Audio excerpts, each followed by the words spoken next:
Now we have to talk about the list. Okay, so basically list, map and set, those all are the part of the collection. Okay, collection, so which is also we have into the data, I mean the Dart framework.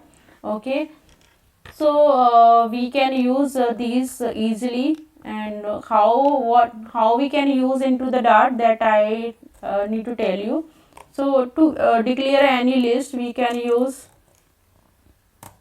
those I mean these sign, and we can assign any kind of value here, I mean value, and we can use same.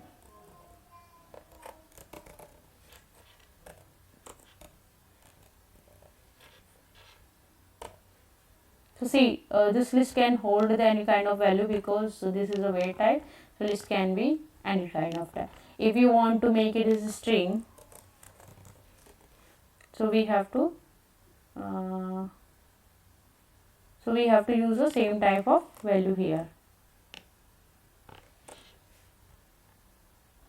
and the string shouldn't be come here, so string should be come here, string, and we have to make it as a array,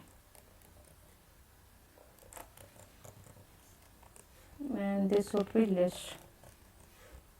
Okay, so this kind we can use, and same how we can basically use a map. So suppose I want to create a map of a string type.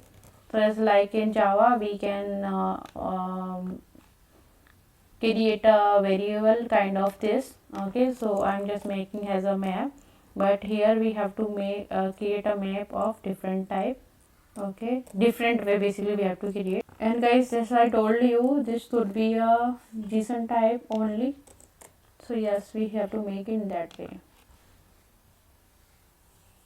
Okay, so I hope you understand list and map too.